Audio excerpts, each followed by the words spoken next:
मराठी या चॅनलवर तुमचे मनपूर्वक स्वागत. मुरंबाच्या आजच्या भागामध्ये आपण पाहणार आहोत रमा इकडे अर्थाला औषध देण्यासाठी रूममध्ये येते. तिथे सीमासुद्धा बसलेली असते. तर इकडे रेवाने त्या बॉटलवरची एक्सपायरी डेट बदलून ते औषध तिथे ठेवलेलं असतं. तेच औषध आता रमा अर्थाला देण्यासाठी रूममध्ये आलेली असते. तेव्हा आता रेवा आजीला आवाज देऊन सांगते की आई आजी, रमाने अर्थाला जे औषध द्यायला घेतलंय ते तर एक्सपायर झालेलं आहे. आणि मग आता खरं खोटं करण्यासाठी आई आजी रमाकडे येतात आणि त्या औषधाची बॉटल घेऊन म्हणतात की रमा, किती अर्जीपणा चाललाय तुझा. एकामागून एक चूक तुझ्या चुका वाढतच चालल्या. आता मला सहन होणार नाही हं. रमा म्हणते काय झालंय आजी, मी काय केलं. तेव्हा तिथे अक्षय सुद्धा असतो. सीमाही बघायलाच लागते. तर आई आजी म्हणतात की तू अर्थाला हे औषध देत होतीस ना, जरा त्याच्यावरची एक्सपायरी डेट बघ बरं. आता रमा ती डेट बघते तर त्याच्यावरती 1 जानेवारी 2024 असतं. आणि मग आता आजी म्हणतात की म्हणजेच हे एक्सपायर झालेलं औषध तू अर्थाला देत होतीस का. किती मोठा अपाय झाला असता. बघ, एक वेळेस तू घरात काही चुकली असतीस तर मी सोडून दिलं असतं, पण तू अर्थाच्या बाबतीत खूपच निष्काळजीपणा करायला लागली रमा, आणि मला हे बघवत नाहीये. आता अक्षय म्हणतो की अगं आई आजी, असं का म्हणते तिला. तेव्हा आता आजी खूप चिडतात आणि म्हणतात की अक्षय, तू तर शांतच बस. तुला तुझ्या बायकोचा खूप पुळका आहे ना. बघ जरा हे औषधावर काय डेट आहे. तेव्हा आता अक्षय बघतो. अक्षयच्या पण लक्षात येतं की खरंच हे औषध एक्सपायर झालेलं आहे. रेवा आता मध्येच रमाला म्हणते की हो, कशाला तिला ओरडताय, ती शिकलेली नाही, तिला थोडी कळणार आहे. रमा खूप इमोशनल होते. तर अक्षय म्हणतो की तू शांत बसशील का रेवा जरा. आणि मग रमा आता सीमाकडेच बघायला लागते. रमा खूप घाबरलेली असते की असं कसं होऊ शकतं. ती सर्वांना सांगण्याचा प्रयत्न करत असते की खरंच हे औषध मी मागच्याच महिन्यात आणलं होतं आणि याच्यावरची डेटसुद्धा मी बघितली होती. तर तेव्हा 2025 होतं. मला माहिती नाही आहे, पण मी आणलं तेव्हा 2025च होतं. पण अक्षय आणि आजी म्हणतात की रमा, आता तुला असं म्हणायचं की हे औषध पण कोणीतरी बदललंय किंवा अजून काही वाटतंय का तुला. मात्र इथे रमाकडे पुरावा नसल्यामुळे ती गप्पच बसते आणि सर्वच जण तिला दोष देत असतात. इकडे आता आजी लगेचच अक्षयला म्हणतात की तुला खूप पुळका आहे ना, घे ना तुझ्या बायकोची बाजू. एकतर तुझी आई आहेच वेंदळी आणि वरतून सून पण वेंदळी, सासू सुना वेंदळ्या, आणि मग अर्थाची किती निष्काळजीपणा घेतला जातोय कळतंय ना अक्षय तुला. आता मी काय करणार आहे, तुझ्याच आईने आणली ना अशी बायको तुला करून. बघ आता अर्थाचं काय करायचं ते. हे बघ, एरवी तू घरी होतास तेव्हा ठीक होतं, मला इतकं लक्ष नाही द्यावं लागलं. पण आता काय होतंय की तूही ऑफिसला जातोय आणि रमाला घरातली जबाबदारी आणि अर्थाला बघणं, मला असं वाटतं तिला जमत नाही. अक्षय, तू कशाला रिस्पॉन्सिबिलिटीज देतोय तिला. सोड ना, दे त्या रेवाकडे. रेवा म्हणते की मी आहे ना सांभाळायला. आता रमाला खूप वाईट वाटत असतं. रमा म्हणते की आजी प्लीज असं नका ना करू. तेव्हा आजी म्हणतात की बस, तुला वॉर्निंग दिली होती मी, हा शेवटचा चान्स सुद्धा तू गमावलाय रमा. आता मला काहीच नको सांगू, तुला आता रेवाकडे द्यावंच लागेल अर्थाला. रमा खूप रडत असते. सीमाला ती म्हणते की प्लीज आई, तुम्ही तरी समजावा ना आई आजींना. सीमा म्हणते की काय आई, ऐका ना, एकदा फक्त शेवटचा चान्स द्या. मला वाटतं ह्या वेळेस रमा नाही चुकणार. असंही रेवा याच्या अगोदर रमाने बघितलंय ना तिला, आणि मग तुम्ही तिला एकदा तरी चान्स द्या ना आई तिला लास्टचा. तर मग आजी म्हणतात की किती संधी द्यायची, एकामागून एक चुका होत आहेत, बघतायत ना तुम्ही सुद्धा, माझं काही चुकतंय का. मी जे होतंय ना तेच मी बोलते. पण मग आता अक्षयलाही आता काहीच पर्याय उरलेला नाहीये, कारण रमाने केलेली चुकी ही खरंच खूपच विचित्र अशी आहे. त्यामुळे आजी खूप चिडलेल्या असतात. तर रेवा मात्र इकडे म्हणत असते की अब मजा आहे का, कारण हे तिनेच केलेलं असतं, तिला खूप मजा येत असते यांचं भांडण बघून. तर पुढे आता फायनली आजी म्हणतात की रमा, तुझं नाटकं बंद कर, तू खूप चुका केल्या आहे आणि आता मला आहे ना असं वाटतं की खरंच आता ही वेळ आली आहे की अर्थाला रेवा सांभाळणार. तितक्यातच रेवा म्हणते. सीमा आणि अक्षय नकार देत असतात. रेवा लगेच म्हणते की तुम्ही हे विसरताय का, मी सुद्धा अभिची बायको आहे आणि अर्था ही अभिची मुलगी आहे. तेव्हा आता बायकोचा अधिकार म्हणून मी हिला घेणार माझ्याकडे सांभाळायला, तेव्हा अर्था माझ्याकडे राहणार.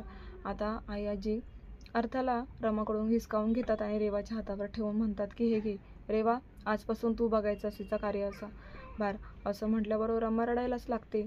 सीमा आणि अक्षय सुद्धा इथे काहीच नाही म्हणू शकत. तेव्हा रेवा निघून जाते तर रमा खूप जोराजोरात रडायला लागते. मग अक्षय आणि सीमा दोघंही तिला समजवण्याचा प्रयत्न करत असतात. मात्र रमा खूप रडते आणि म्हणते की आत्तापर्यंत मला खूप सवय झाली होती अर्थाची, मी अर्थाला सोडून नाही राहू शकत. पण मग आता अक्षय म्हणतो की मी काय करायचे रमा, मला काहीच सुचत नाही, मी कसं त्या अर्थाला तुझ्याकडे देऊ, सांग बरं तूच.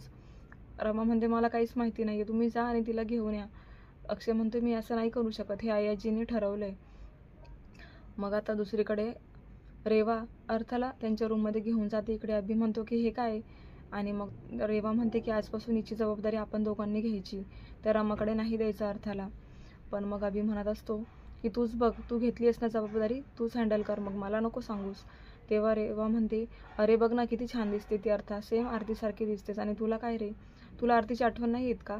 मग जर तुला आरतीची आठवण आली तर तू अर्थाला पण बघू शकतोयस ना. अभि म्हणतो की सोड, मला त्या मुलीशी काही घेणं देणं नाही आहे. तो खूप रागात बोलत असतो. तर रेवा म्हणते की ठीक आहे, मी बघेल. तेव्हा अभि म्हणतो की तिला झोळीत टाक. तेव्हा रेवा पाळण्यामध्ये अर्थाला ठेवते. तर अभि म्हणतो की रेवा, अगं आपल्या लग्नाला इतके दिवस झाले, तू मला जवळसुद्धा येऊ दिलेलं नाही आहेस. तेव्हा आता अभि रेवाला जवळ घेत असतो. तर रेवा म्हणते की इतकी घाई का आहे अभि तुला, तुला अर्थाचं काहीच पडलेलं नाही आहे का?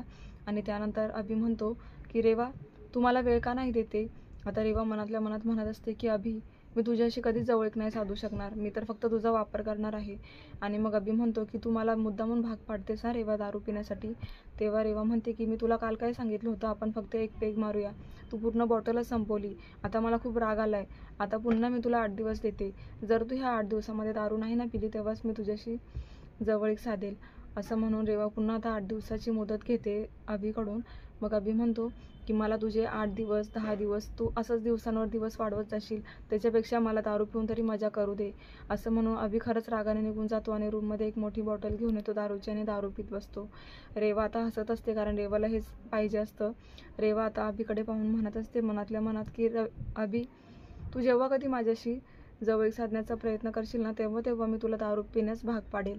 असं म्हणून ती आता निघून जाते. पुढे इकडे आता अक्षय खूप समजवतोय रमाला, मात्र रमा ऐकण्याच्या मनस्थितीत नाहीये. ती खूप रडते आणि म्हणते की अक्षय, मी कसं राहू अर्थाशिवाय, मला खूप सवय झाली होती, मला 1 मिनिटंसुद्धा तिच्यापासून चैन पडत नाहीये. आणि तिचे रडून रडून डोळे लाल झालेले असतात.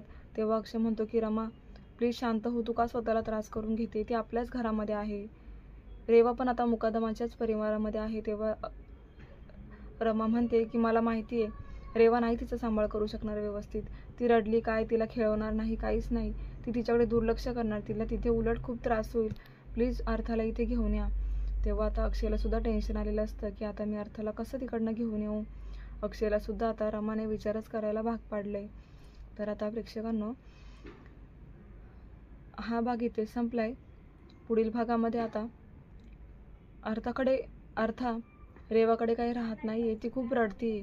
आता रेवाला रात्रभर तिने जागवलेलं असतं. रेवा म्हणते की आता काय करू, ही तर शांतच बसत नाहीये. इकडे दुसरीकडे रमा आणि अक्षय झोपतात, तेव्हा रमा रात्रभर जागी दिसते. तिलाही झोप लागत नाही अर्थाशिवाय. तेव्हा ती अर्थाचं एक बाळोतं असतं ते जवळ घेऊन झोपते आणि अर्थाला खूप मिस करत असते. तरी तिला झोप लागत नसते, म्हणून ती उठून बसते आणि बाहेर आलेली असते. तेव्हा रेवा इकडे म्हणत असते की उगाच या मुलीचा सांभाळ करायला मी जबाबदारी घेतली, किती रडते ही, हिला कोण बघणार आहे. रमाकडेच बरी होती अर्था. आता रेवाला तिच्या वागण्याचा पश्चाताप झालेला आहे. तेव्हा आता रमाने हे ऐकलेलं असतं, म्हणून रमा म्हणते की घेऊ का मी तिला. लगेचच रेवा म्हणते की नाही, त्याची काही गरज नाही आहे, होऊ दे ना, मला सवय करायची, रडलं म्हणून काय झालं, मी सवय करते ना. असं म्हणून ती पुन्हा आता इग्नोर करते रमाला आणि अर्था खूप रडत असते. तेव्हा आता सर्व घरातले जण सगळे जमा होतात. तेव्हा आता ते काय निर्णय घेणार. अर्था एवढी रडती रेवाकडे, ती 1 मिनिटंसुद्धा राहत नाहीये. मग आता रमाकडे देणार काय आजी, हेच आपल्याला उद्याच्या भागामध्ये पाहायला मिळणार आहे. प्रेक्षकांनो, नवीन असेल तर चॅनलला सबस्क्राईब करा, नोटिफिकेशनसाठी बेल आयकॉनवर क्लिक करा आणि रोजचे अपडेट्ससाठी चॅनलला नक्की सबस्क्राईब करा. धन्यवाद. भेटूया उद्याच्या भागामध्ये. खूप जबरदस्त असा ट्विस्ट आलेला आहे. एकही एपिसोड मिस करू नका. पाहत रहा मुरंबा.